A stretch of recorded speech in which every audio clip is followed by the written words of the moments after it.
Dear brothers, I am Adama.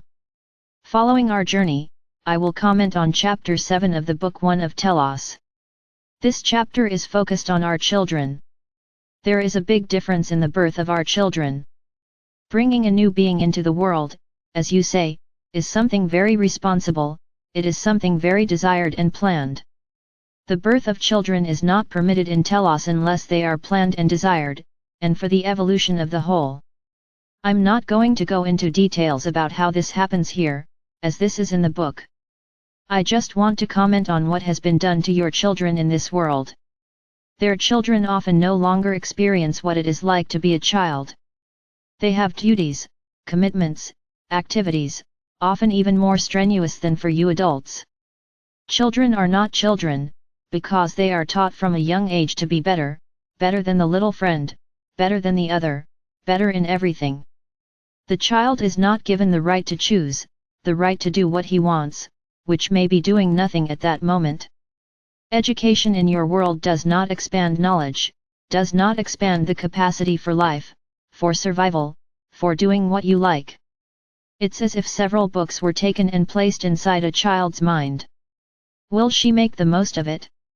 I would say no, especially because going to school becomes tedious, boring, and children end up spending this time because they have to, because it is forced by their society. They are not children within the spectrum of the word.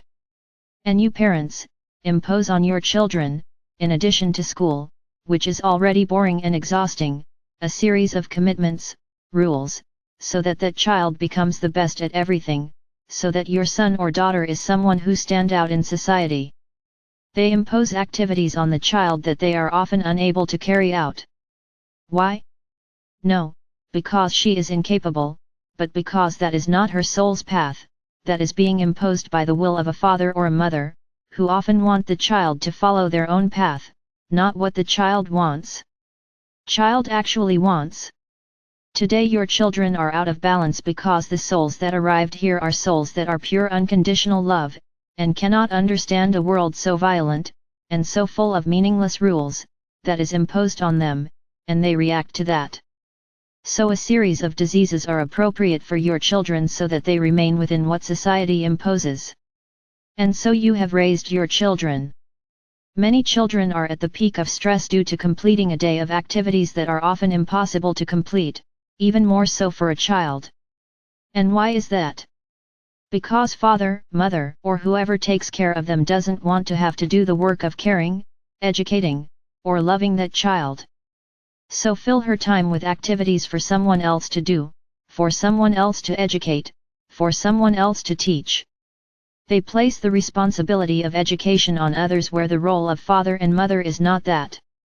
First of all, we need to make sure that our children grow up loved, respected, and when I say that, I don't mean spoiled, doing whatever they want.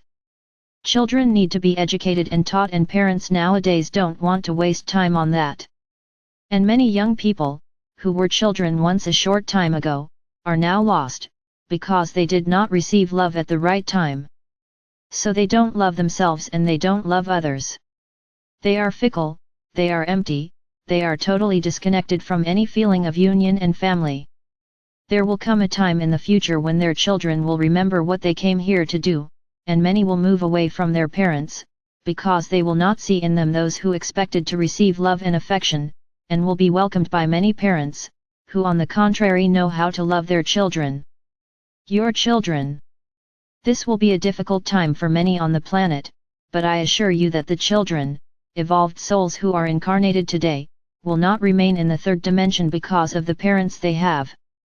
This will not happen, and by then it will be too late for many parents to realize the time they wasted next to such an evolved soul, who was very capable of teaching them so much, but who they were not able to learn or respect. Whoever loves their children, who respects them and who acts as father and mother, providing education and love, will have their children by their side, they will rise together. Now those who do not create a correct path for their children will be separated from them, because we will not allow the evolved souls who came here with a mission to be lost due to selfishness and the lack of love from their parents. These words are not meant to cause fear, because those who love their children and respect them have nothing to fear. The problem is those who have children just to have children. They don't know what it means to love a child, they don't know what it means to raise a child, they don't know what the term family is. To conclude, I would just say, respect your children, let them be children, don't try to make them adults before their time. As it is in the book, yes, our children watch programs on their television, not everything is lost, but we know how to choose those that are evolutionary, that are important for understanding. So know how to do it too. But above all, never forget, children need to have a child's life, not an adult's life.